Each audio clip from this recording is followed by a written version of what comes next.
저는 최철민입니다. 평양 중심부 만수대 언덕 아래 특권층 아파트에서 태어났죠. 아버지는 외교관, 저는 김일성 종합대학 수석 졸업생, 김정은 가문의 비자금을 관리하던 금고직이었습니다. 이른바 북한의 왕족이었죠. 하지만 저는 5번의 지옥을 경험했습니다.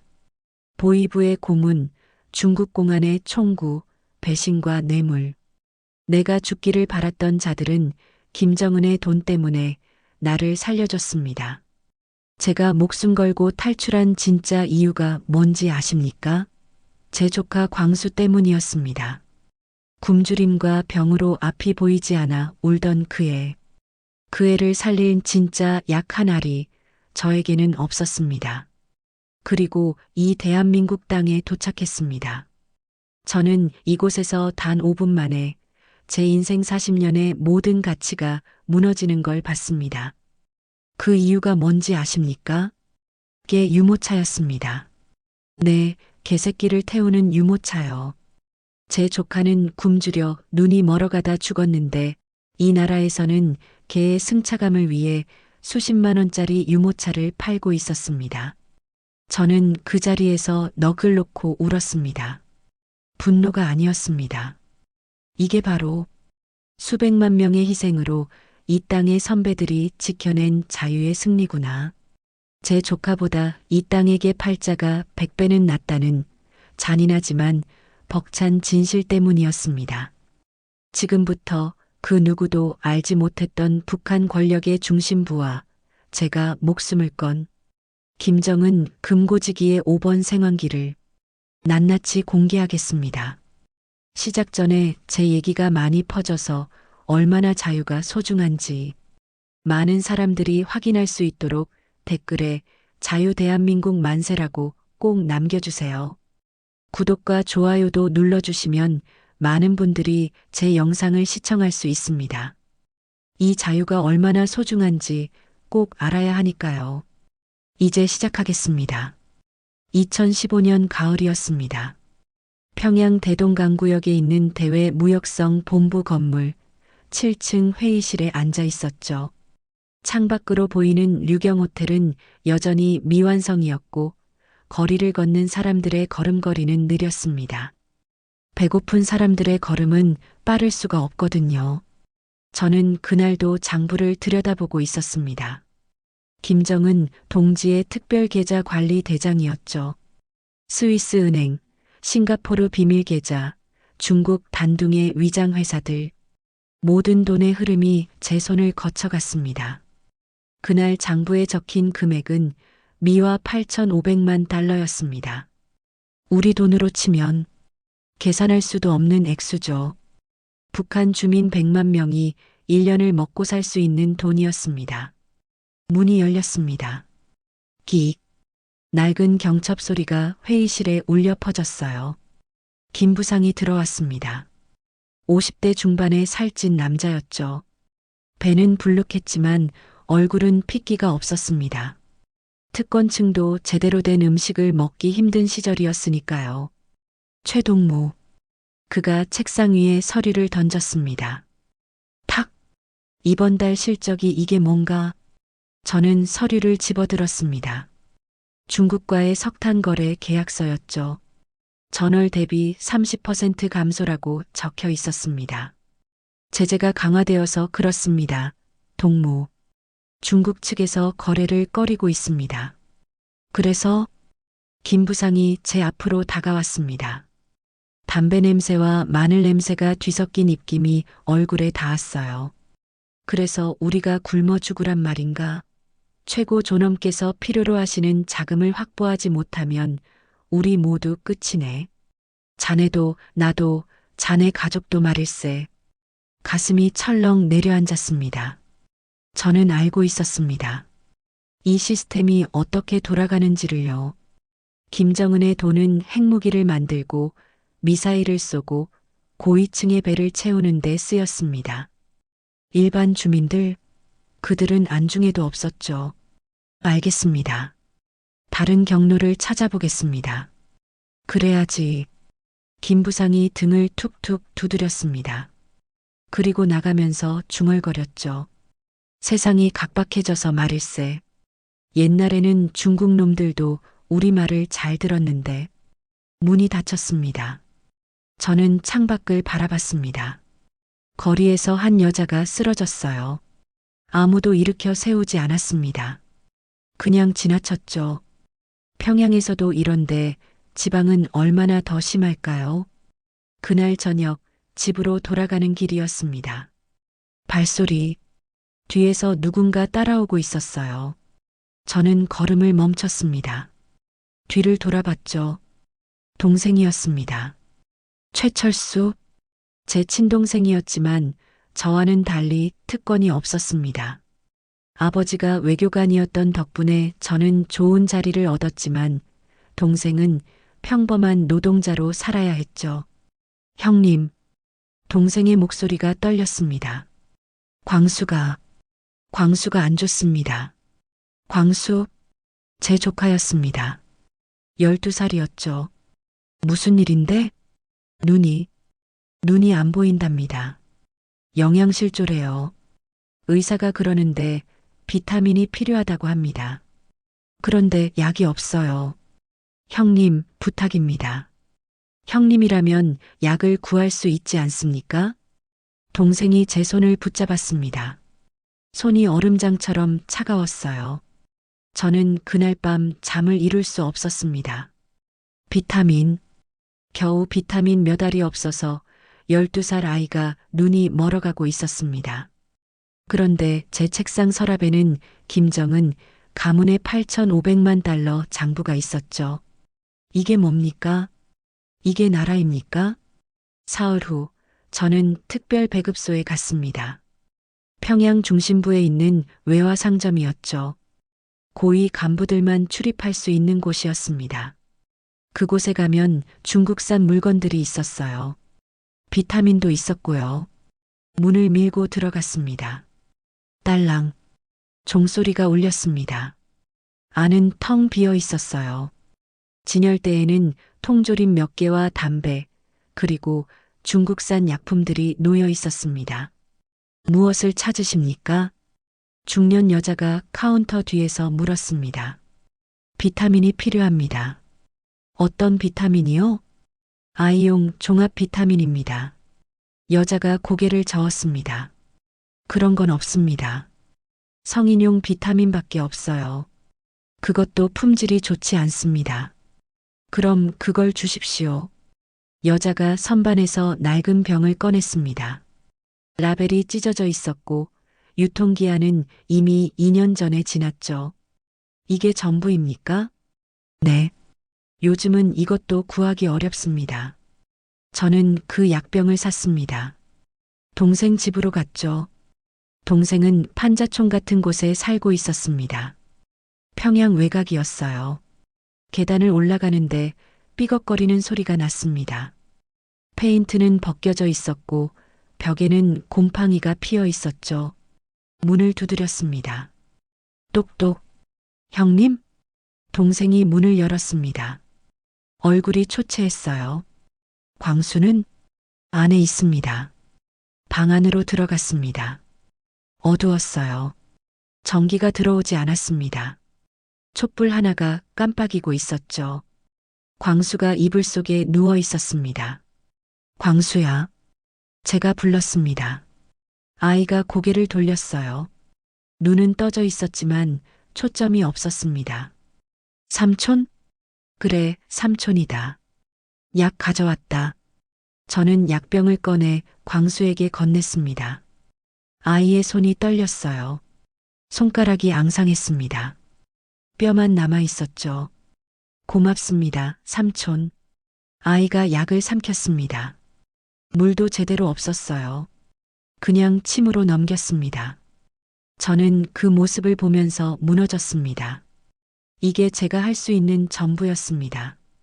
김정은의 8,500만 달러를 관리하는 제가 조카에게 해줄 수 있는 건 유통기한 지난 값싼 비타민 한 병이었죠. 그날 밤 저는 결심했습니다. 여기서 벗어나야 한다고요. 일주일 후 저는 첫 번째 탈북을 시도했습니다. 두만강 국경이었습니다. 브로커를 통해 경비대를 매수했죠. 밤 11시 약속된 시간이었습니다. 달빛도 없었습니다. 구름이 하늘을 덮고 있었어요. 저기입니다. 브로커가 손가락으로 강을 가리켰습니다. 물소리가 들렸어요. 차가운 바람이 얼굴을 때렸습니다. 경비대는 돈 받았습니다. 지금 자리를 비웠을 겁니다. 저는 강둑으로 내려갔습니다. 물에 발을 담갔죠. 얼음장 같았습니다. 11월이었으니까요. 첨벙 물속으로 들어갔습니다. 허리까지 차올랐어요. 이를 악물었습니다. 반대편이 보였습니다. 중국이었죠. 그때였습니다. 거기서 고함 소리가 들렸습니다. 손전등 불빛이 제 얼굴을 비쳤어요. 심장이 멎는 줄 알았습니다. 경비대였습니다. 3명이었죠. 총을 들고 있었습니다. 움직이지 마. 손 들어. 저는 손을 들었습니다. 브로커는 이미 도망갔더군요. 경비대가 저를 끌어냈습니다. 강둑에 내동댕이 쳐졌어요. 얼굴이 흙바닥에 박혔습니다. 이 새끼가 감히 공화국을 배신해? 발길질이 들어왔습니다. 퍽! 갈비뼈에 통증이 퍼졌습니다. 숨이 막혔어요. 보이부에 넘긴다. 그 말을 듣는 순간 저는 알았습니다. 이제 끝이구나. 사흘 후 저는 풀려났습니다. 모든 죄를 덮어쓰고 복직됐어요. 탈북 시도는 없었던 일이 됐죠. 대신 조건이 있었습니다. 장부의 모든 내용을 보이부에 복사해서 넘기고 앞으로도 계속 비자금 관리 업무를 수행하라는 것이었습니다. 저는 특별감시 대상이 됐습니다. 어디를 가든 누군가 따라다녔어요. 집 전화는 도청당했고 출퇴근 시간도 체크당했습니다. 아파트 복도 끝에 항상 누군가 서 있었죠. 담배를 피우는 척하면서 저를 지켜보고 있었습니다. 하지만 그런 건 중요하지 않았습니다. 광수를 만나러 가야 했으니까요. 사흘 만에 동생 집을 찾아갔습니다. 계단을 올라가는데 다리가 떨렸어요. 제가 보이부에 잡혀간 사이 광수는 어떻게 됐을까요? 제가 가져다 준 그 형편없는 비타민이 조금이라도 도움이 됐을까요? 한 계단 한 계단 올라갈 때마다 가슴이 두근거렸습니다. 기도하는 마음이었죠. 제발, 제발 괜찮기를. 제발 조금이라도 나아졌기를. 문 앞에 섰습니다. 안에서 소리가 들렸어요. 낮게 흐느끼는 소리였습니다. 그 순간 심장이 내려앉았습니다. 아니다, 설마. 설마 그럴 리가 없다. 저는 노크도 하지 못한 채 그냥 문을 밀었어요. 끽. 방 안이 보였습니다. 동생이 구석에 웅크리고 앉아 있었죠. 얼굴을 두 손으로 감싸고 있었습니다. 어깨가 들썩이고 있었어요. 몇 년 만에 보는 동생의 모습이 이렇게 초췌할 줄은 몰랐습니다. 머리카락은 헝클어져 있었고 옷은 며칠 동안 갈아입지 않은 듯 구겨져 있었습니다. 철수야. 제 목소리에 동생이 고개를 들었습니다. 눈이 퉁퉁 부어 있었습니다. 며칠을 운 것 같았어요. 입술은 갈라져 있었고 얼굴은 핏기가 없었습니다. 동생의 눈빛이 저를 보는 순간 저는 알았습니다. 모든 게 끝났다는 걸요. 형님, 동생이 일어섰습니다. 비틀거렸어요. 제가 부축했습니다. 광수는 어디 있니? 동생이 방 안쪽을 가리켰습니다. 손가락이 떨리고 있었어요. 저는 천천히 안으로 들어갔습니다. 작은 방이었어요. 창문은 깨져 있었고 찬바람이 들어왔습니다. 구석에 이불이 있었습니다. 그 위에 작은 몸이 누워 있었죠. 광수였습니다. 저는 무릎을 꿇고 다가갔습니다. 이불을 조심스럽게 걷어냈어요. 손이 떨렸습니다. 이불을 걷어내는 것조차 두려웠어요. 하지만 외면할 수는 없었습니다. 12살 아이의 얼굴이 드러났습니다. 아니, 얼굴이라고 부를 수 있을까요? 뼈와 가죽만 남아 있었습니다. 볼은 푹 꺼져 있었고 눈두덩이는 움푹 들어가 있었어요. 입술은 바짝 말라 갈라져 있었습니다. 마치 오래된 나무 껍질 같았어요. 이게 불과 몇 달 전까지만 해도 웃고 떠들던 아이의 얼굴이었다는 게 믿기지 않았습니다. 광수야. 제가 불렀습니다. 물론 대답은 없었어요. 아이는 이미 이 세상을 떠났으니까요. 하지만 저는 계속 불렀습니다. 마치 부르면 다시 눈을 뜰 것만 같았어요. 삼촌이다. 광수야, 삼촌 왔어. 저는 광수의 손을 잡았습니다. 차갑고 딱딱했습니다. 이미 굳어버린 지 오래였어요. 뼈만 남은 손이었습니다. 피부가 종이처럼 얇았어요. 손가락 하나하나의 뼈가 다 만져졌습니다. 손톱 밑에는 때가 까맣게 끼어 있었죠. 제대로 씻지도 못했던 거예요. 제 눈에서 눈물이 떨어졌습니다. 광수의 얼굴에 떨어졌어요. 뺨을 타고 흘러내렸습니다. 저는 광수를 안아 올리고 싶었습니다. 하지만 너무 약해 보여서 안을 수가 없었어요. 만지기만 해도 부서질 것 같았습니다. 미안하다, 광수야. 삼촌이 미안하다. 목이 메었습니다. 삼촌이 너를 지켜주지 못했어. 삼촌이 무능해서 이 체제 안에서 아무것도 할 수 없어서 너를 이렇게 보내야 했어. 뒤에서 동생의 흐느낌이 들렸습니다. 저는 고개를 돌렸어요. 동생이 벽에 기대 울고 있었습니다. 형님, 광수가 마지막으로 형님을 찾았습니다. 뭐라고?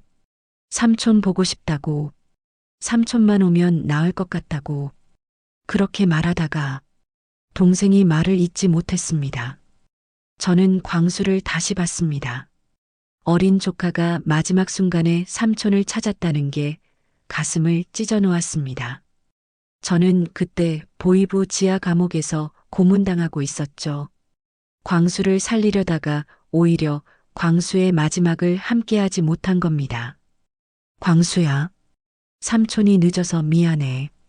정말 미안해. 저는 광수의 이마에 입을 맞췄습니다. 차가웠어요. 얼음장처럼 차가웠습니다. 장례는 이틀 후 치러졌습니다. 관도 없었습니다.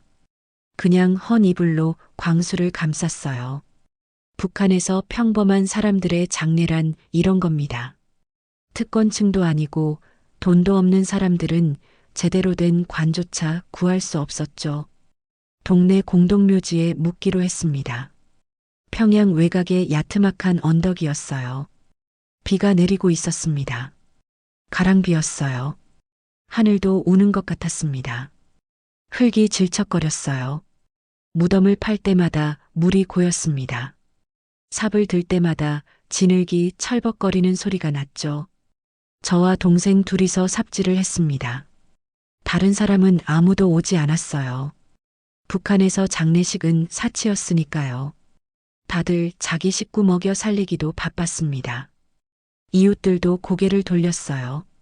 동정은 있었을지 몰라도 누구도 함께 슬퍼해주지 않았습니다. 그게 북한의 현실이었죠. 살아남기 위해서는 남의 슬픔에 눈물 흘릴 여유가 없었습니다. 무덤을 다 파는데 2시간이 걸렸습니다. 깊이는 1미터 정도였어요. 더 깊게 팔 힘이 없었습니다. 저도 동생도 기진맥진했죠. 광수를 내려놓았습니다. 이불로 감싼 작은 몸이 축축한 구덩이 바닥에 놓였습니다. 동생이 무너졌습니다. 광수야, 광수야. 동생이 흙을 움켜쥐며 울었습니다. 주먹으로 땅을 쳤어요. 손에서 피가 났지만 계속 쳤습니다. 마치 땅을 원망하는 것처럼, 아니 이 세상 모든 것을 원망하는 것처럼 주먹을 내리쳤습니다. 왜 우리 광수를, 왜 이렇게 데려가십니까? 뭘 잘못했다고. 동생의 울부짖음이 빗속에 울려 퍼졌습니다. 저는 그 모습을 지켜봤습니다. 분노가 치밀어 올랐습니다. 하지만 누구에게 화를 내야 할지 몰랐어요. 김정은에게, 이채재에게, 아니면 이런 현실을 바꾸지 못한 제 자신에게. 저는 김정은의 비자금을 관리하면서도 제 조카 하나 살리지 못했습니다. 이 모순이, 이 참담한 무력감이 저를 짓눌렀습니다. 흙을 덮기 시작했습니다. 한 삽, 두 삽. 광수의 얼굴이 흙에 묻혀갔습니다. 이불 위로 흙이 쌓여갔어요. 점점 더 많이 쌓여서 결국 광수는 완전히 땅속으로 사라졌습니다. 형님, 동생이 저를 불렀습니다. 온몸이 흙투성이었어요. 빗물과 흙이 뒤섞여 얼굴을 타고 흘러내렸습니다. 왜 우리는 이렇게 살아야 합니까? 왜 이 나라에서는 아이들이 굶어 죽어야 합니까? 형님은 특권층 아닙니까? 형님도 못 구하는데 우리 같은 사람들은 어떻게 살아야 합니까? 저는 대답하지 못했습니다. 대답할 말이 없었으니까요. 동생의 질문은 곧 제 자신에게 던지는 질문이기도 했습니다. 네, 저는 특권층이었습니다. 김정은의 돈을 만지는 사람이었죠. 하지만 그 돈으로 조카 하나 살리지 못했습니다. 이게 뭡니까? 이게 나라입니까? 무덤을 다 메우고 돌아왔습니다. 동생과 헤어질 때 저는 말했습니다. 철수야, 조금만 기다려라. 형이 반드시 이 지옥에서 너를 꺼내줄게. 형님은 어디 가실 겁니까? 자유로운 곳으로 갈 거다. 그리고 이 나라의 진실을 세상에 알릴 거야.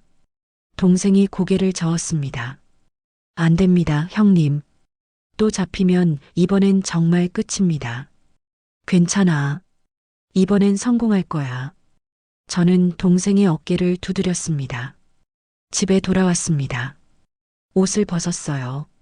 거울을 봤습니다. 여윈 제 얼굴이 보였죠. 뺨은 푹 꺼져 있었고 눈밑은 시커멓게 멍들어 있었습니다. 저도 광수처럼 서서히 죽어가고 있었습니다. 아니, 우리 모두가 그랬습니다. 이 땅에 사는 모든 사람들이 조금씩 죽어가고 있었죠. 그날 밤 저는 광수의 사진을 꺼내봤습니다. 1년 전에 찍은 사진이었어요. 학교 입학식 날이었죠. 광수가 새 교복을 입고 웃고 있었습니다. 눈이 초롱초롱했어요. 꿈이 가득한 얼굴이었습니다. 삼촌, 저 공부 열심히 해서 삼촌처럼 될 거예요 라고 말하던 그 밝은 목소리가 들리는 것 같았습니다. 하지만 그 꿈은 이루어지지 못했습니다. 이 나라가, 이 체제가 광수의 꿈을 앗아갔습니다.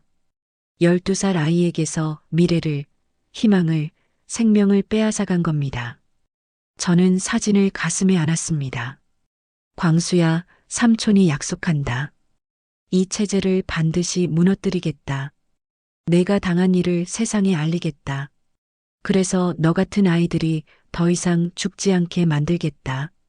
다짐했습니다. 이번엔 반드시 탈북에 성공하겠다고요. 그리고 자유의 땅에 가서 북한의 진실을 증언하겠다고 말입니다. 광수의 죽음을 헛되이 하지 않겠다고요. 창밖을 봤습니다. 평양의 밤은 어두웠습니다. 불빛이 거의 없었어요. 전기가 끊겨서였죠. 가끔 멀리서 희미한 불빛이 보일 뿐이었습니다. 이 어둠 속에서 얼마나 많은 사람들이 광수처럼 죽어가고 있을까요? 아무도 모르게, 아무도 기억하지 않은 채 죽어가고 있을까요? 저는 결심을 굳혔습니다. 반드시 여기서 벗어나겠다고요. 2016년 봄이 왔습니다. 하지만 북한에는 봄이 오지 않았습니다. 여전히 사람들은 굶주렸고 거리는 을씨년스러웠죠. 겨울이 끝나도 추위는 계속됐습니다. 난방이 안 되는 아파트에서 사람들은 두꺼운 옷을 껴입고 버텼어요. 저는 비밀리에 탈북 자금을 모으기 시작했습니다. 대외 무역성에서 비자금 관리 업무를 하면서 제 개인 계좌를 만들었어요. 스위스 은행의 비밀 계좌였습니다.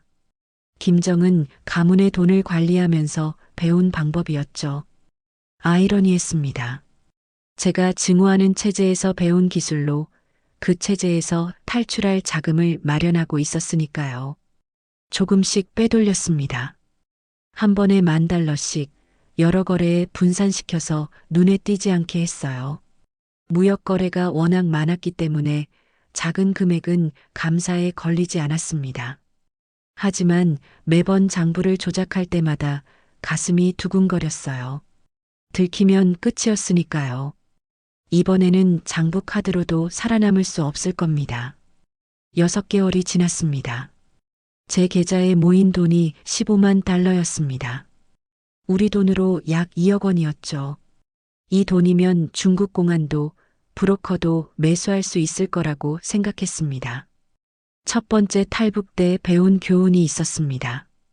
이 세상에서 특히 공산주의 국가에서 통하는 건 결국 돈이라는 것이었죠. 가을이 왔습니다. 낙엽이 떨어지고 바람이 차가워졌어요. 저는 출장을 핑계로 중국 단둥에 갔습니다. 무역회의 참석이 명목이었어요. 보이부 감시원도 따라왔지만 단둥에서는 조금 자유로웠습니다. 중국 땅이었으니까요. 호텔에 짐을 풀고 밤에 몰래 나갔습니다. 뒷골목이었어요. 네온 사인이 깜빡이고 있었죠. 중국어 간판들이 어지럽게 늘어서 있었습니다. 술집 소리, 사람들 웃음소리가 들렸어요. 북한과는 완전히 다른 세계였습니다. 밤인데도 이렇게 시끄럽고 활기찬 곳이라니. 작은 식당 앞에서 한 남자가 담배를 피우고 있었습니다. 제가 다가가자 남자가 고개를 끄덕였어요. 최 선생? 네. 따라오시죠. 우리는 식당 뒤편으로 갔습니다. 좁은 계단을 올라가 2층 방으로 들어갔어요. 낡은 탁자와 의자가 있었습니다. 벽지는 벗겨져 있었고 천장에는 거미줄이 쳐져 있었죠. 남자가 앉으라고 손짓했습니다. 저는 왕입니다. 브로커죠. 30대 중반으로 보였습니다. 얼굴에 긴 흉터가 있었어요. 왼쪽 눈썹부터 턱까지 이어져 있었습니다. 싸움을 많이 해본 사람 같았어요. 한국까지 데려다 주실 수 있습니까? 왕이 담배를 꺼냈습니다. 불을 붙이고 연기를 길게 내뿜었어요. 천장을 향해 연기가 올라갔습니다. 가능합니다. 하지만 쉽지 않습니다. 중국 공안을 피해 남쪽으로 내려가야 합니다. 라오스나 태국을 거쳐 한국 대사관에 도착하는 거죠. 최소 6개월은 걸립니다. 운이 나쁘면 1년도 걸릴 수 있고요. 위험합니까? 왕이 비웃었습니다. 목숨을 거는 일입니다. 중국 공안에 잡히면 북한으로 송환되죠. 북한에 가면 뭐가 기다리는지 아시잖습니까? 알고 있었습니다. 정치범 수용소였습니다. 아니, 그보다 더한 것. 공개 처형이었죠. 제 경우에는 특히 더 심할 겁니다. 2번째 탈북이었고 김정은의 비자금까지 빼돌렸으니까요. 각오는 돼 있습니다. 돈은 15만 달러 드리겠습니다. 왕의 눈이 커졌습니다. 담배를 입에서 떼었어요. 15만 달러요? 정말입니까? 네. 절반은 지금, 나머지는 한국 도착 후 드리겠습니다. 왕이 잠시 생각했습니다. 담배 연기가 방 안을 가득 채웠어요. 그는 뭔가 계산하는 표정이었습니다. 아마 이 거래가 얼마나 위험하고 얼마나 이득인지 따지고 있었겠죠. 좋습니다. 거래하죠. 하지만 조건이 있습니다. 뭡니까? 제 말을 절대적으로 따라야 합니다. 제가 멈추라면 멈추고 뛰라면 뛰고 숨으라면 숨어야 합니다. 한 번이라도 제 지시를 어기면 거래는 파기됩니다. 알겠습니다. 우리는 계획을 짰습니다. 2달 후 다시 단둥에 출장을 올 때 탈북을 시도하기로 했습니다. 그때까지 왕은 루트를 확보하고 저는 출장 핑계를 만들기로 했죠. 한 가지 더 명심하십시오. 왕이 말했습니다. 이 일은 한 번의 실수도 용납되지 않습니다. 잡히면 끝입니다. 제가 구해줄 수도 없습니다. 알고 있습니다. 저는 호텔로 돌아왔습니다. 창문을 열었어요. 단둥 야경이 보였습니다. 불빛이 반짝이고 있었죠. 저 건너편이 북한이었습니다. 어둠뿐이었어요. 전기가 없어서 불빛이 하나도 보이지 않았습니다. 마치 두 세계가 강 하나를 사이에 두고 나뉘어 있는 것 같았습니다. 광수의 사진을 꺼냈습니다. 광수야, 삼촌이 곧 떠난다. 너를 죽인 이 땅을 떠나서 자유의 땅으로 간다.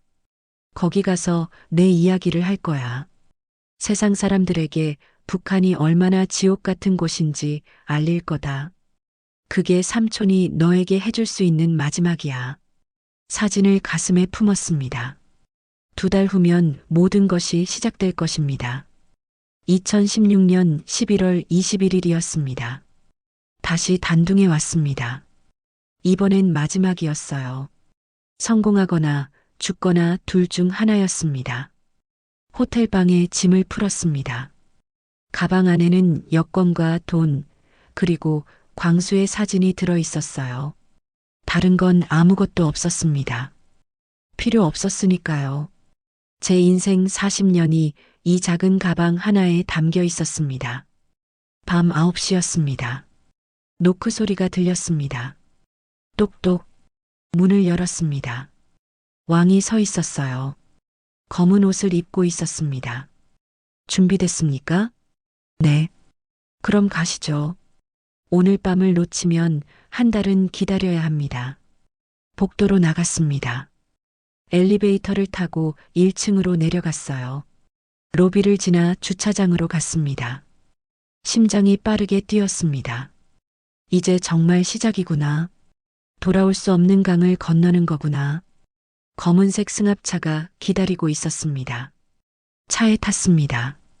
운전석에는 다른 남자가 앉아 있었어요. 왕이 조수석에 앉았고 저는 뒷좌석에 앉았습니다.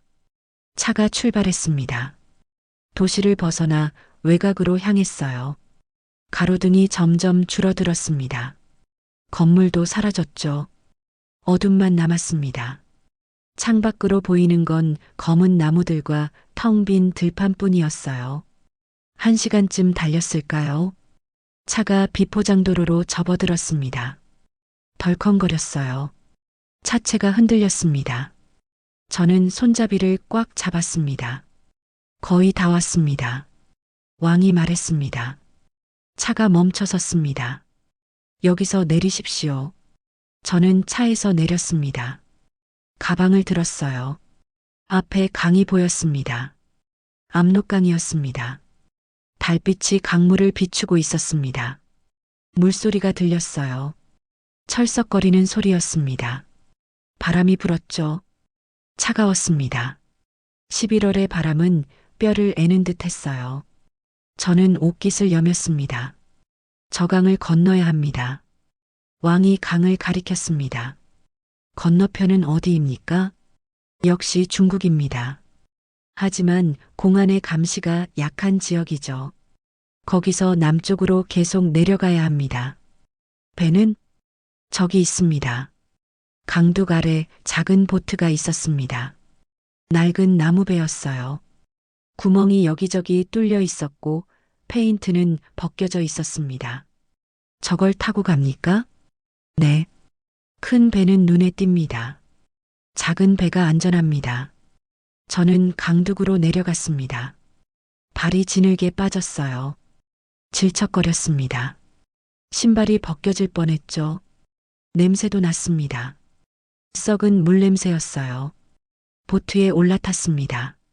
왕도 따라 올라왔어요. 배가 흔들렸습니다. 물이 배 안으로 조금 들어왔어요. 노를 저으십시오. 왕이 노를 건넸습니다. 저는 노를 잡고 저었습니다. 배가 천천히 움직이기 시작했어요. 강 중앙으로 나갔습니다. 뒤를 돌아봤습니다. 중국 땅이 점점 멀어지고 있었어요. 아니, 사실은 북한이 멀어지고 있었던 겁니다. 물살이 거셌습니다. 배가 심하게 흔들렸어요. 물이 더 많이 들어왔습니다. 발목까지 차올랐죠.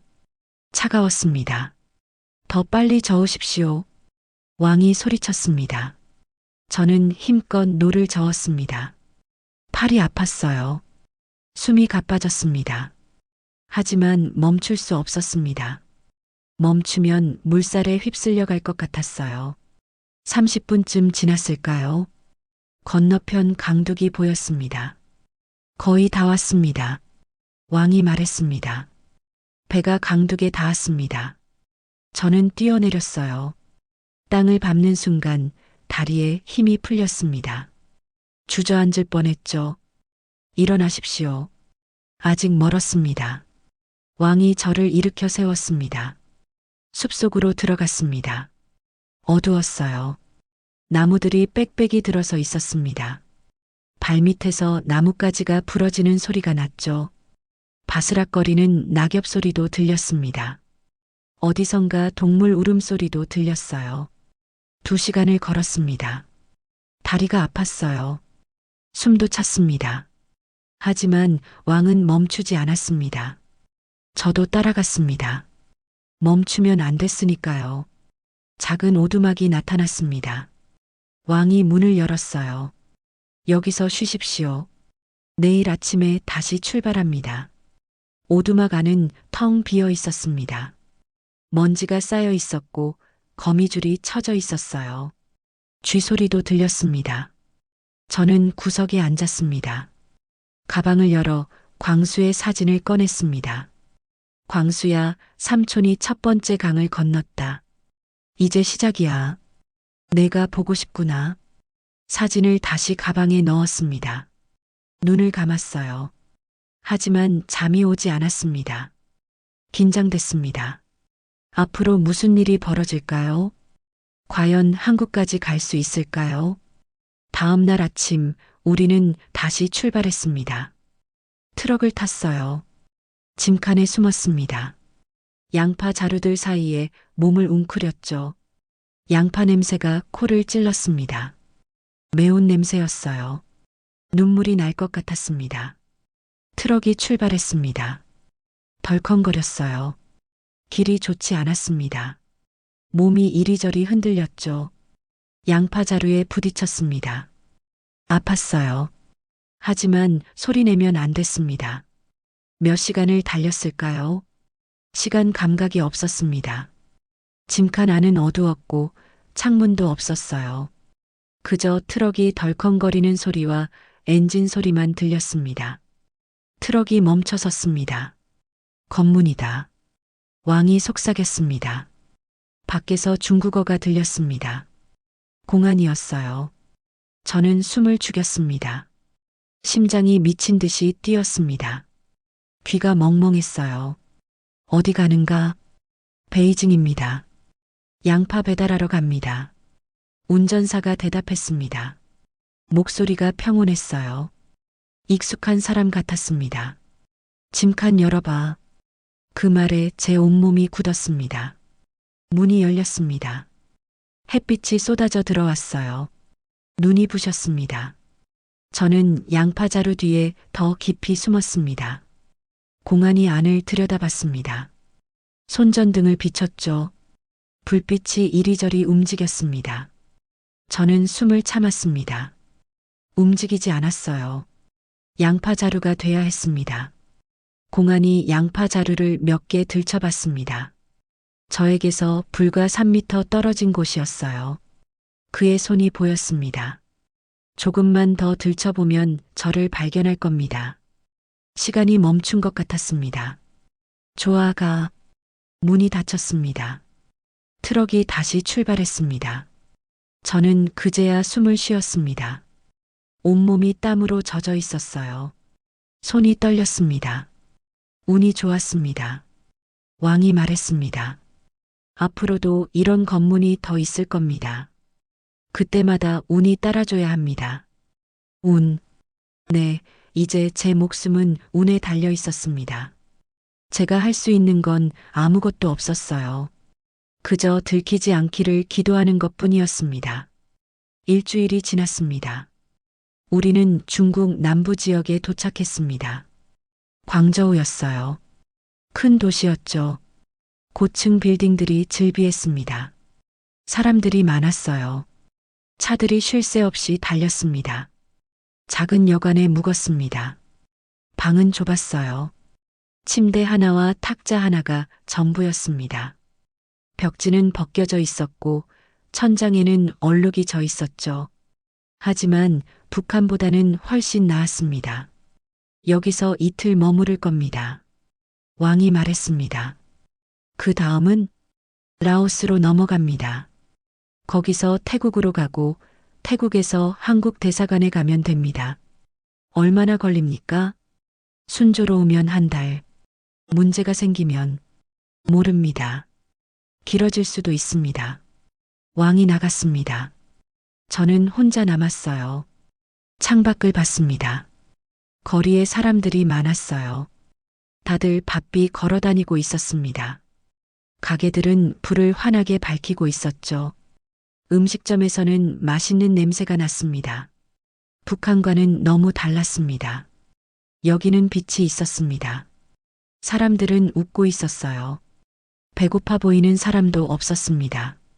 옷도 깨끗했고 얼굴도 건강해 보였습니다. 이게 자본주의구나. 김정은이 그토록 증오하는 자본주의의 모습이구나. 하지만 저는 알았습니다. 이게 정상이라는 걸요. 북한이 비정상이었던 겁니다. 샤워를 했습니다. 뜨거운 물이 나왔어요. 북한에서는 상상도 못할 일이었습니다. 물이 몸을 타고 흘러내렸습니다. 일주일 동안의 먼지와 땀이 씻겨 내려갔어요. 거울을 봤습니다. 여인 얼굴이 보였어요. 수염이 덥수룩했고 눈은 충혈돼 있었습니다. 하지만 눈빛만은 살아 있었습니다. 아직 포기하지 않았다는 눈빛이었죠. 이틀 후 우리는 다시 출발했습니다. 이번엔 버스를 탔어요. 국경 도시로 향했습니다. 버스는 낡았지만 그래도 편했습니다. 좌석에 앉을 수 있었으니까요. 밤이 됐습니다. 버스에서 내렸죠. 산길을 걸었습니다. 조심하십시오. 여기서부터는 불법 월경입니다. 왕이 앞장섰습니다. 저는 뒤를 따랐어요. 가파른 길이었습니다. 숨이 찼어요. 다리가 후들거렸습니다. 하지만 멈출 수 없었습니다. 계속 걸어야 했어요. 2시간을 걸었습니다. 땀이 비 오듯 흘렀어요. 옷이 흠뻑 젖었습니다. 저기입니다. 왕이 가리킨 곳에 철조망이 있었습니다. 국경선이었어요. 철조망 아래에 구멍이 뚫려 있었습니다. 누군가 미리 만들어둔 것 같았어요. 아마 왕이 사전에 준비해둔 것이겠죠. 기어서 지나가십시오. 저는 바닥에 엎드렸습니다. 구멍으로 기어 들어갔어요. 철조망이 등을 긁었습니다. 따가웠죠. 옷이 찢어지는 소리가 났습니다. 반대편으로 나왔습니다. 이제 라오스입니다.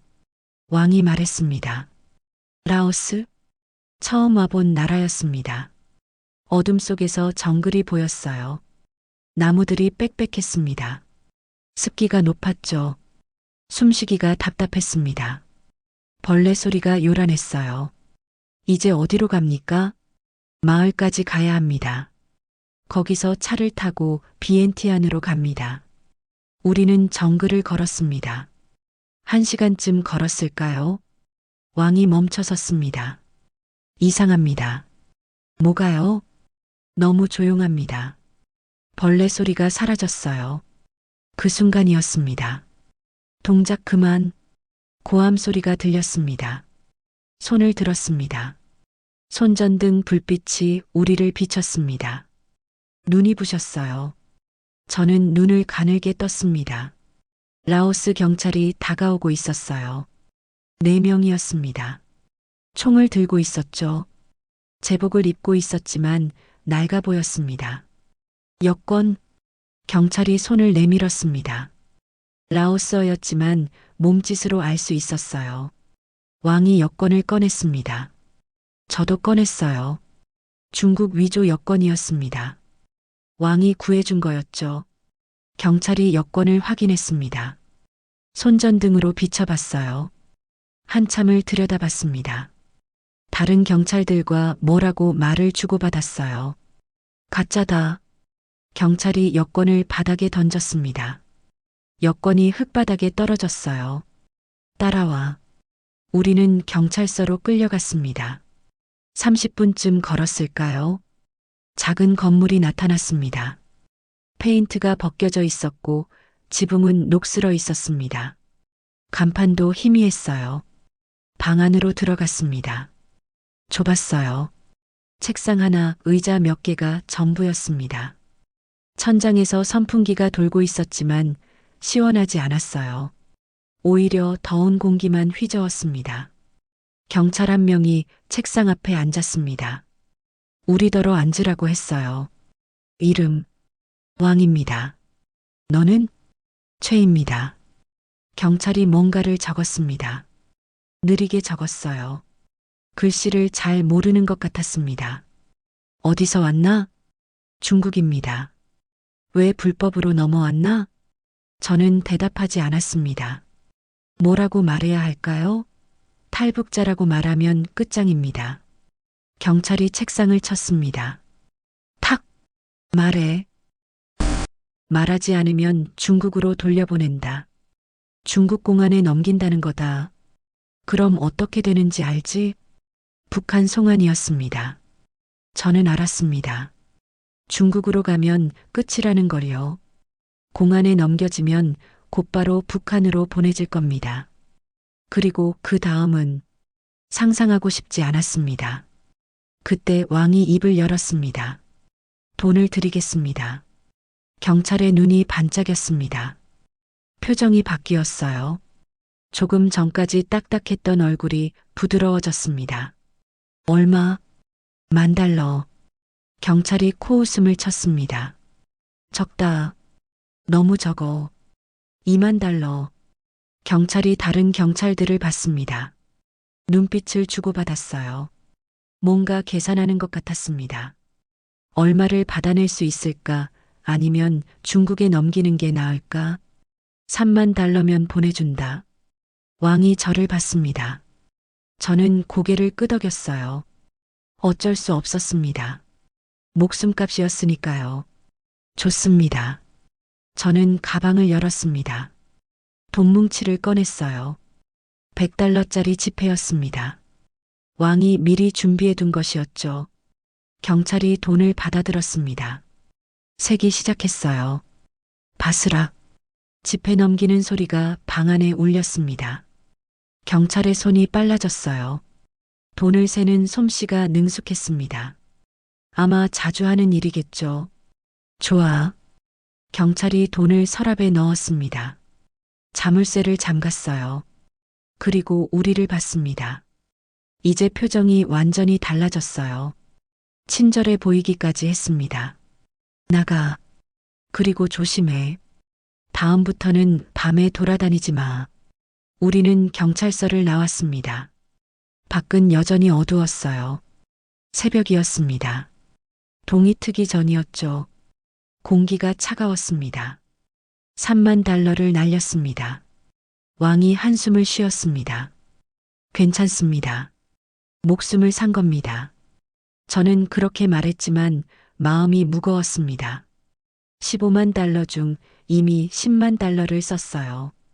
왕에게 준 $75,000, 경찰에게 준 $30,000. 남은 돈은 $50,000뿐이었습니다. 앞으로 얼마나 더 필요할까요? 태국까지 가려면 얼마나 더 써야 할까요? 하지만 어쩔 수 없었습니다. 돈으로 살 수 있다면 그게 최선이었으니까요. 제가 북한에서 배운 게 있다면 이 세상은 결국 돈으로 돌아간다는 것이었습니다. 공산주의든 자본주의든 마찬가지였죠. 일주일이 지났습니다. 우리는 비엔티안에 도착했습니다. 라오스의 수도였어요. 작은 도시였습니다. 북한보다는 나았지만 중국보다는 낙후돼 있었죠. 거리는 좁았고 건물들은 낡아 보였습니다. 여기서 태국으로 넘어갑니다. 왕이 말했습니다. 어떻게요? 버스를 탑니다. 국경까지 가는 버스가 있습니다. 합법적으로 넘어갈 수 있습니다. 물론 여건이 문제지만요. 버스 정류장으로 갔습니다. 사람들이 많았어요. 짐을 들고 기다리고 있었습니다. 닭을 든 사람도 있었고 커다란 자루를 맨 사람도 있었죠. 아이들도 있었어요. 시끄러웠습니다. 버스가 왔습니다. 낡은 버스였어요. 페인트가 벗겨져 있었고 창문은 금이 가 있었습니다. 배기가스 냄새가 심했어요. 탑승했습니다. 좌석은 딱딱했어요. 스프링이 튀어나와 있었습니다. 엉덩이가 아팠죠. 버스가 출발했습니다. 덜컹거렸어요. 길이 울퉁불퉁했습니다. 머리가 천장에 부딪힐 뻔했죠. 옆에 앉은 사람의 닭이 꼬꼬댁거렸습니다. 몇 시간을 달렸습니다. 창밖을 봤어요. 논이 보였습니다. 농부들이 일하고 있었죠. 소가 쟁기를 끌고 있었습니다. 아이들이 물소를 타고 놀고 있었어요. 평화로워 보였습니다. 북한에서는 볼 수 없는 풍경이었어요. 북한에서는 농부들도 감시를 받았고 생산물도 전부 국가에 빼앗겼으니까요. 하지만 여기서는 사람들이 자유로워 보였습니다. 곧 국경입니다. 왕이 말했습니다. 버스가 멈춰 섰습니다. 국경 검문소였어요. 내리십시오. 모두 버스에서 내렸습니다. 건물 안으로 들어갔어요. 출입국 사무소였습니다. 줄을 섰습니다. 앞에 사람들이 많았어요. 천천히 줄이 줄어들었습니다. 제 차례가 왔어요. 여권. 저는 여권을 건넸습니다. 또 위조 여권이었죠. 왕이 구해준 새 여권이었습니다. 직원이 여권을 받습니다. 컴퓨터에 뭔가를 입력했어요. 키보드 소리가 딱딱거렸습니다. 잠깐만. 직원이 안으로 들어갔습니다. 심장이 뛰기 시작했습니다. 뭔가 잘못됐나? 여권이 들통난 건가? 잠시 후 직원이 다른 사람과 함께 나왔습니다. 경찰복을 입고 있었어요. 따라오시죠. 경찰이 말했습니다. 또 잡혔습니다. 신문실이었습니다. 테이블 하나와 의자 2개가 있었어요. 벽에는 라오스 국기가 걸려 있었고 선풍기가 천천히 돌고 있었습니다. 경찰이 앉으라고 했습니다. 여권이 가짜입니다. 어디서 구했습니까? 저는 대답하지 않았습니다. 뭐라고 말해야 할까요? 북한 사람이죠? 가슴이 철렁 내려앉았습니다. 어떻게 알았을까? 당신 억양이 북한식입니다. 속일 수 없어요. 저도 북한 사람들 많이 봤습니다. 경찰이 파일을 꺼냈습니다. 서류들이 들어 있었어요. 우리는 북한 탈북자들을 중국에 돌려보냅니다. 알고 있죠? 알고 있었습니다. 라오스는 중국과 친했습니다. 북한 탈북자를 잡으면 중국에 넘겼죠. 그리고 중국은 북한으로 송환했습니다. 하지만 경찰이 미소 지었습니다. 돈을 주면 보내줄 수도 있습니다. 또 돈이었습니다. 이 나라에서도 통하는 건 돈이었어요. 얼마입니까? 2만 달러. 저는 가방을 열었습니다. 남은 돈이 5만 달러였어요. 2만 달러를 주면 3만 달러만 남습니다. 하지만 선택의 여지가 없었습니다. 돈을 건넸습니다. 경찰이 돈을 세었어요. 한 장 한 장 확인했습니다. 만족스러운 표정이었어요. 가십시오. 그럼 태국으로 갈 수 있습니까? 네. 스탬프를 찍어드리죠.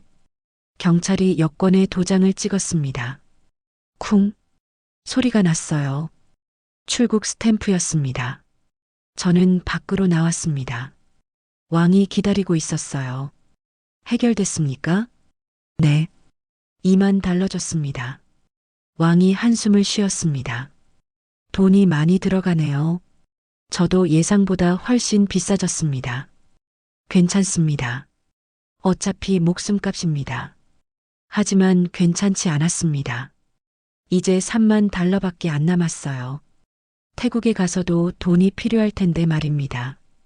왕에게 줄 돈도 모자랄 것 같았어요. 국경을 넘었습니다. 태국이었습니다. 마침내 태국에 도착한 겁니다. 여기까지 오는데 석 달이 걸렸어요. 북한에서 중국, 중국에서 라오스, 라오스에서 태국. 세 나라를 거쳐왔습니다. 이제 방콕으로 갑니다. 왕이 말했습니다. 거기 가면 한국 대사관이 있습니다. 거의 다 왔습니다. 거의 다 왔다. 그 말에 눈물이 날 뻔했습니다. 정말 거의 다 왔구나. 조금만 더 버티면 자유의 땅에 갈 수 있구나. 광수의 사진을 만졌습니다. 가방 안에 있었어요. 광수야, 삼촌이 거의 다 왔어. 조금만 더 기다려. 방콕이었습니다. 대도시였어요. 고층 빌딩들이 하늘을 찔렀고 거리는 차로 가득했습니다. 사람들은 화려한 옷을 입고 있었죠. 북한과는 다른 세상이었습니다. 한국 대사관은 여기서 가깝습니다. 왕이 말했습니다. 지금 바로 갈 수 있습니까? 아닙니다. 준비가 필요합니다.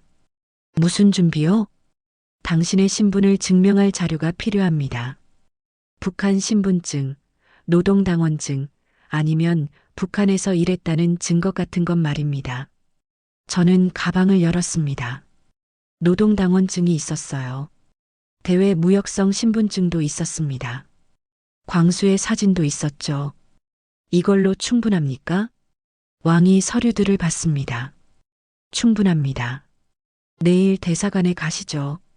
우리는 작은 호텔에 묵었습니다. 방은 깨끗했어요. 침대도 푹신했고 에어컨도 작동했습니다. 북한에서는 상상도 못할 일이었죠. 저는 샤워를 했습니다. 뜨거운 물이 나왔어요. 북한에서는 찬물로 씻었습니다. 따뜻한 물은 특권층만 쓸 수 있었죠. 물이 몸을 타고 흘러내렸습니다.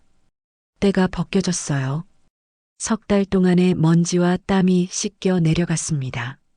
거울을 봤습니다. 여인 얼굴이 보였어요. 뺨은 푹 꺼져 있었고 눈은 충혈돼 있었습니다. 머리카락은 헝클어져 있었죠. 하지만 저는 살아 있었습니다. 5번째 탈북 시도 끝에 마침내 여기까지 왔습니다. 다음 날 아침이었습니다. 한국 대사관으로 갔습니다. 큰 건물이었어요. 태극기가 펄럭이고 있었습니다. 태극기를 보는 순간 눈물이 났습니다.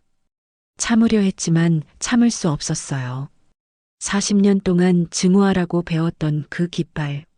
하지만 지금은 그 깃발이 저를 구원해줄 유일한 희망이었습니다. 가십시오. 왕이 등을 밀었습니다. 왕 선생, 고맙습니다. 별 말씀을요. 남은 돈 받아야죠. 저는 가방에서 3만 달러를 꺼냈습니다. 왕에게 건넸어요.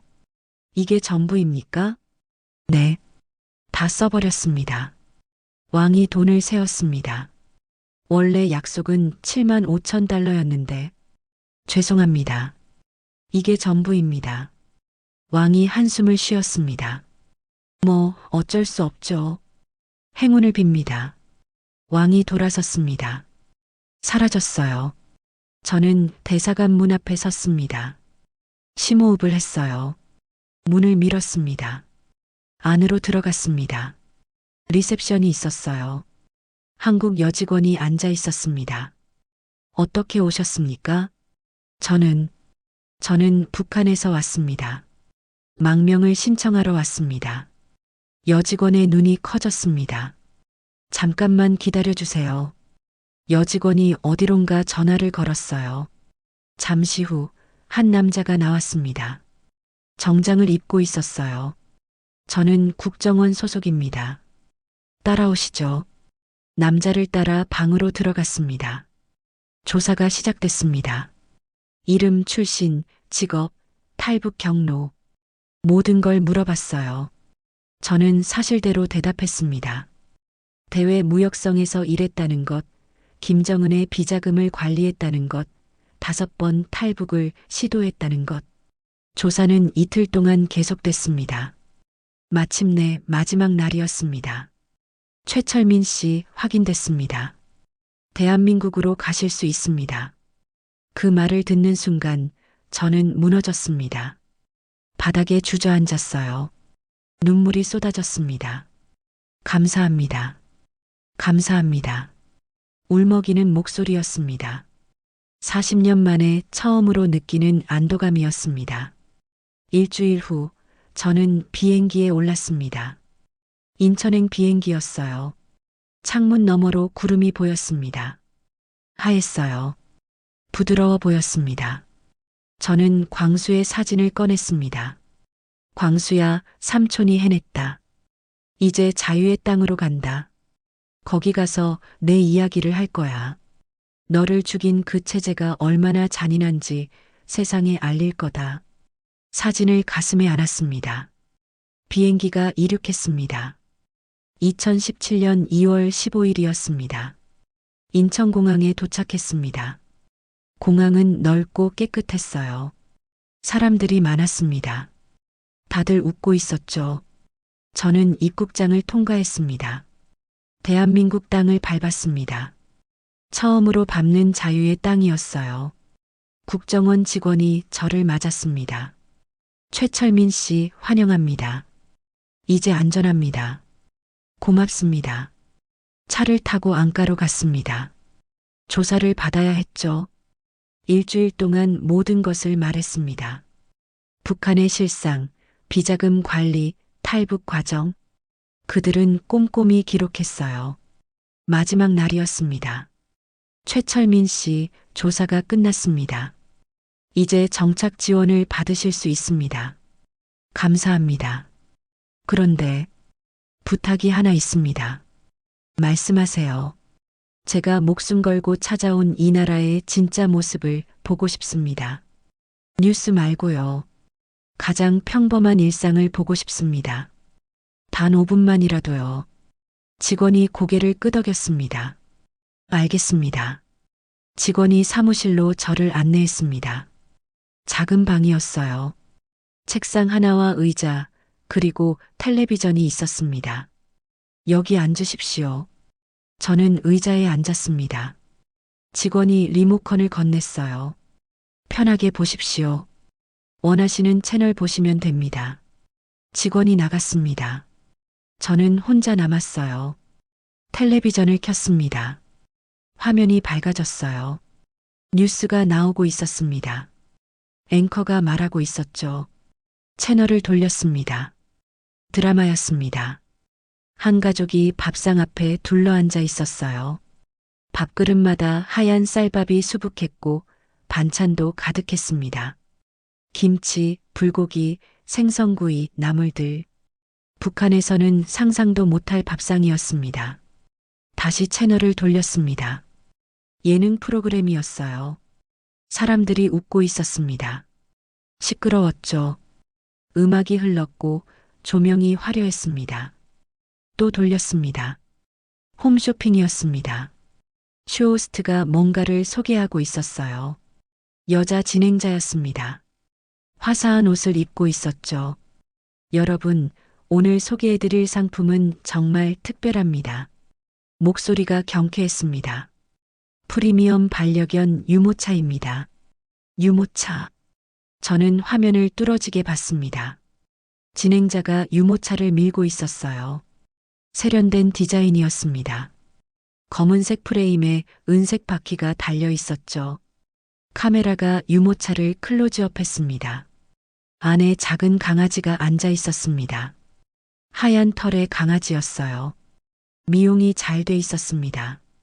리본까지 달려 있었죠. 강아지는 편안하게 앉아서 혀를 내밀고 있었습니다. 이 유모차는 충격 흡수 장치가 탑재돼 있어서 우리 반려견이 정말 편안하게 이동할 수 있어요. 진행자가 설명했습니다. 접이식이라 보관도 간편하고요. 바퀴도 360도 회전이 가능합니다. 저는 화면에서 눈을 뗄 수 없었습니다. 개가 유모차를 타고 있었습니다. 개의 이동 편의를 위해 첨단 기술이 들어간 유모차가 있었습니다. 가격은 단돈 12만 9천 원. 진행자가 외쳤습니다. 12만 9천 원. 북한 돈으로 치면, 아니, 계산이 안 됐습니다. 북한에서는 돈의 가치 자체가 없었으니까요. 저는 그 자리에서 굳어버렸습니다. 광수가 떠올랐습니다. 눈이 멀어가던 광수, 먹을 게 없어서 말라가던 광수, 제대로 된 약 한 알 먹지 못하고 죽어간 광수, 그 광수가 제 조카가 이 나라에서는 개만도 못한 대우를 받았다는 겁니까? 아니, 그게 아니었습니다. 북한에서 광수는 사람 취급도 받지 못했습니다. 하지만 이 나라에서는 개조차도 이런 대우를 받고 있었던 겁니다.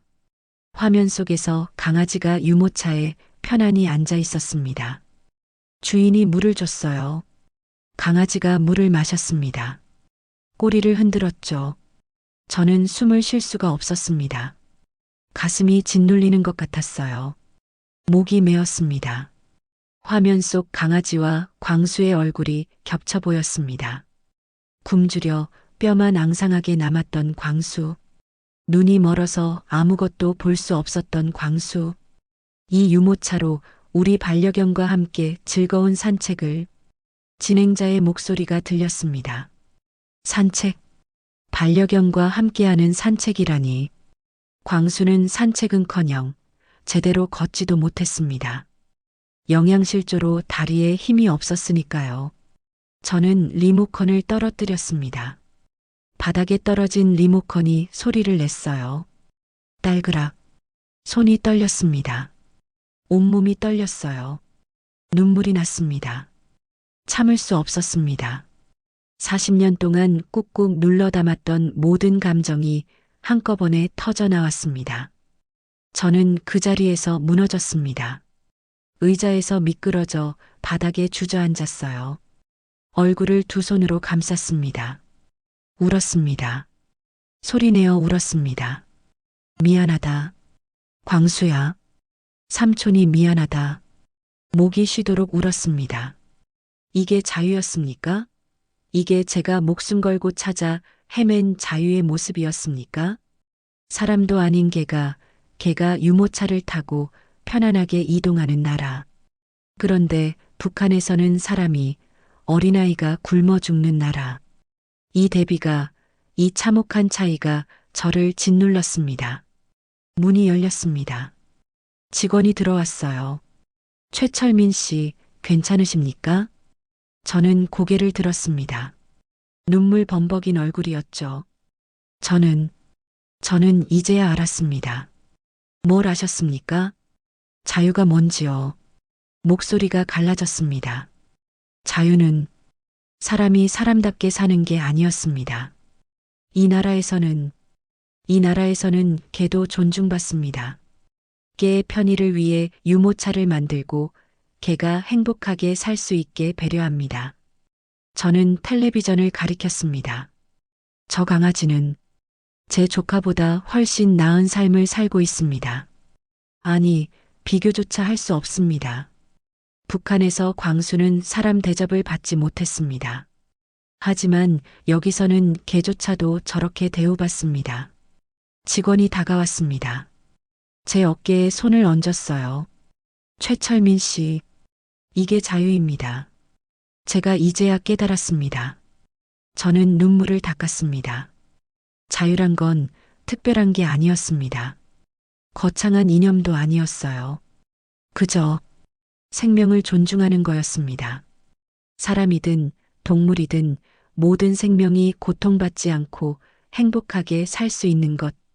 그게 자유였습니다. 직원이 고개를 끄덕였습니다. 맞습니다. 당신이 바로 그 자유를 위해 여기까지 오신 겁니다. 저는 일어섰습니다. 다리가 휘청거렸지만 버텼습니다. 저는 이제 알아야 할 것들을 더 보고 싶습니다. 이 나라가, 이 자유로운 대한민국이 어떤 곳인지 제대로 알고 싶습니다. 그러시죠. 천천히 적응하시면 됩니다. 저는 다시 의자에 앉았습니다. 텔레비전을 봤어요. 홈쇼핑은 끝나고 다른 프로그램이 나오고 있었습니다. 요리 프로그램이었어요. 셰프가 음식을 만들고 있었습니다. 신선한 야채, 고기, 해산물. 풍성했습니다. 오늘은 소고기 스테이크를 만들어 보겠습니다. 셰프가 웃으며 말했습니다. 고기가 팬에서 지글거렸어요. 소리가 들렸습니다. 고소한 냄새가 날 것 같았죠. 북한에서는 고기를 1년에 한 번 볼까 말까 했습니다. 명절에나 배급으로 조금 나올 뿐이었죠. 그것도 뼈와 비계뿐이었습니다. 하지만 여기서는 텔레비전에서 당연하다는 듯이 고기 요리를 하고 있었습니다. 채널을 또 돌렸습니다. 뉴스였어요. 기자가 시장을 취재하고 있었습니다. 명절을 앞두고 전통시장이 활기를 띠고 있습니다. 카메라가 시장을 비췄습니다. 과일이 가득했어요. 사과, 배, 포도, 귤. 온갖 종류의 과일이 산더미처럼 쌓여 있었습니다. 생선도 있었습니다. 싱싱한 생선들이 얼음 위에 놓여 있었어요. 고기도 있었습니다. 소고기, 돼지고기, 닭고기, 채소도 있었습니다. 상추, 배추, 무, 당근. 사람들이 장을 보고 있었습니다. 웃으며 물건을 골랐죠. 흥정했습니다. 이거 좀 깎아주세요. 안 돼요. 이미 싼 거예요. 장사꾼과 손님이 농담을 주고받았습니다. 평범한 일상이었습니다. 하지만 저에게는 기적처럼 보였습니다. 북한에서는 시장에 물건이 없었습니다. 있어도 가격이 너무 비싸서 살 수 없었죠. 배급은 끊긴 지 오래였고 사람들은 굶주렸습니다. 하지만 여기서는 음식이 넘쳐났습니다. 풍요로웠습니다. 저는 화면을 보면서 깨달았습니다. 이게 전쟁의 폐허를 딛고 일어선 나라구나. 6.25 전쟁으로 모든 게 파괴됐던 이 땅에서 이렇게 풍요로운 나라를 만든 거구나. 누가 만들었을까요? 바로 이 나라를 지킨 사람들이었습니다. 목숨 걸고 공산주의와 싸운 군인들, 전쟁 후 폐허에서 나라를 재건한 국민들, 밤낮 없이 일하며 경제를 발전시킨 노동자들, 그들이 이 풍요를 만들었습니다. 그들이 이 자유를 지켰습니다. 저는 고개를 숙였습니다. 감사했습니다. 제가 한 번도 만나본 적 없는 얼굴도 모르는 그 사람들에게 감사했습니다. 그들 덕분에 저는 지금 여기 있을 수 있었습니다. 그들 덕분에 저는 자유를 누릴 수 있게 됐습니다. 석 달이 지났습니다. 저는 하나원에서 정착 교육을 받았습니다. 한국 사회에 적응하는 법을 배웠어요. 은행 이용법, 교통수단 이용법, 핸드폰 사용법. 북한에서는 상상도 못한 것들이었습니다. 처음에는 어려웠습니다. 지하철을 탈 때 어디로 가야 할지 몰랐어요. 표를 사는 것도 헷갈렸죠. 자동 개찰구 앞에서 한참을 서 있었습니다. 편의점에 갔을 때는 더 혼란스러웠습니다. 물건이 너무 많았어요. 과자, 음료수, 컵라면, 삼각김밥. 어떤 걸 사야 할지 몰랐습니다. 30분 동안 가게 안을 돌아다녔죠. 하지만 조금씩 배웠습니다. 하나씩 익숙해졌어요. 어느 날 저는 처음으로 혼자 외출을 했습니다. 서울 거리를 걸었어요. 높은 빌딩들이 즐비했습니다. 사람들이 바삐 걸어 다녔죠. 차들이 질서 있게 달렸습니다. 저는 한강공원으로 갔습니다. 강이 보였어요. 넓고 푸르렀습니다. 다리가 보였습니다. 한강 다리였죠. 벤치에 앉았습니다. 강바람이 불었어요. 시원했습니다. 사람들이 산책하고 있었습니다. 가족들이 함께 걷고 있었어요. 아이들이 뛰어놀고 있었죠. 자전거를 타는 사람도 있었습니다. 조깅하는 사람도 있었어요. 평화로웠습니다. 그때였습니다. 한 가족이 지나갔어요. 부모와 아이 둘이었습니다. 그런데 그들 옆에 유모차가 있었습니다. 아기 유모차가 아니었습니다. 이게 유모차였어요. 작은 강아지가 유모차에 앉아 있었습니다. 갈색 털의 강아지였어요. 편안하게 앉아서 주변을 둘러보고 있었습니다. 저는 그 모습을 지켜봤습니다. 가족들은 웃고 있었어요. 아이들이 강아지를 쓰다듬었습니다. 강아지가 꼬리를 흔들었죠. 행복해 보였습니다. 저는 미소 지었습니다. 이제는 이해할 수 있었습니다. 이게 자유구나. 이게 인간다운 삶이구나. 광수의 사진을 꺼냈습니다. 광수야, 삼촌이 여기까지 왔다. 이제 내 이야기를 할 차례야. 저는 결심했습니다. 북한의 진실을 증언하겠다고요. 광수 같은 아이들이 더 이상 죽지 않도록 세상에 알리겠다고 말입니다. 1년이 지났습니다. 저는 탈북자 단체에서 일하기 시작했습니다. 북한 인권 문제를 알리는 일이었어요. 강연도 하고 인터뷰도 했습니다. 처음 강연을 했을 때가 기억납니다. 대학교였어요. 학생들 앞에 섰습니다. 떨렸습니다. 무슨 말을 해야 할까요? 어떻게 설명해야 그들이 이해할까요? 하지만 시작했습니다. 저는 최철민입니다. 북한에서 왔습니다. 학생들이 저를 봤어요. 조용했습니다. 저는 김정은의 비자금을 관리했습니다. 특권층이었죠. 하지만 제 조카는 굶어 죽었습니다. 학생들의 표정이 굳었습니다. 12살이었습니다.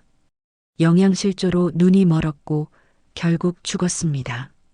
저는 그때 깨달았습니다. 이 체제는 잘못됐다고요. 저는 광수의 사진을 보여줬습니다. 이 아이가 제 조카입니다. 광수라고 합니다. 사진 속 광수가 웃고 있었어요. 저는 5번 탈북을 시도했고 결국 이곳에 왔습니다. 그리고 여기서 개 유모차를 봤습니다. 학생들이 웅성거렸습니다. 처음에는 충격이었습니다. 제 조카보다 개가 나은 대우를 받는다는 게 믿기지 않았죠. 하지만 이제는 압니다. 그게 잘못된 게 아니라 북한이 잘못된 거라는 걸요. 목이 메었습니다. 여러분이 당연하게 누리는 이 자유는 당연한 게 아닙니다. 누군가 목숨 걸고 지킨 겁니다.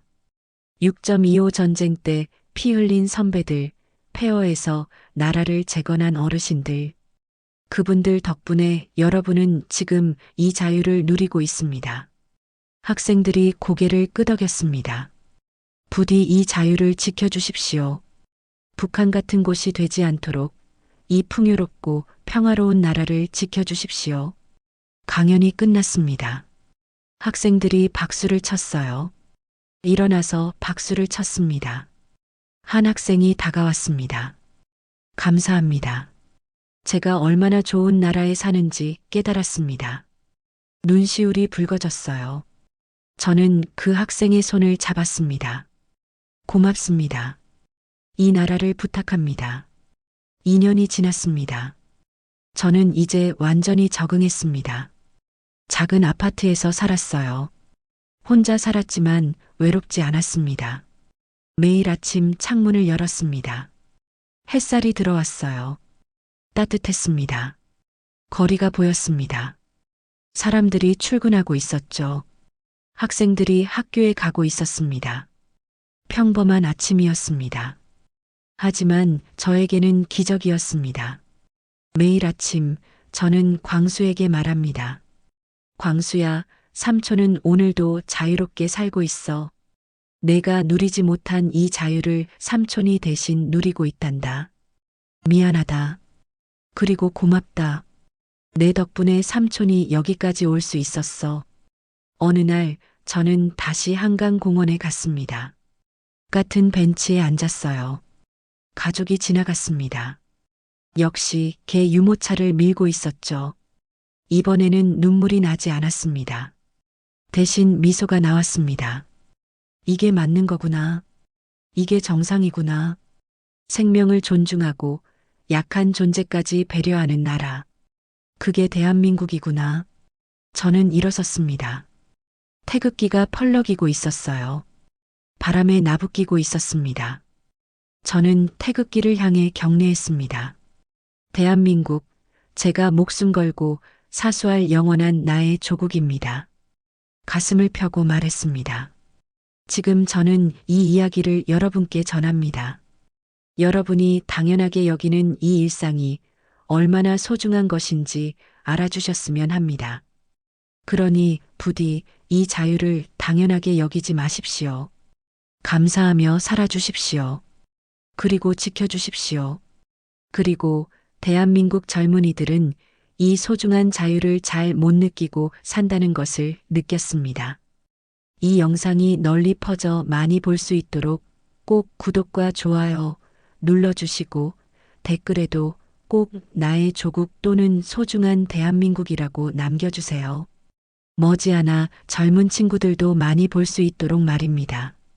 부탁드립니다. 감사합니다.